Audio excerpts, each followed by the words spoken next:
All right. Nice and freshly cleaned off. So you can see it's in very good condition. Nothing really to make note of. Regularly undercoated, which is nice to know. Got these, nice and helpful.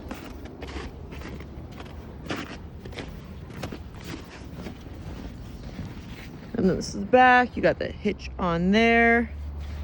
Tonneau cover. And then we'll go inside the truck.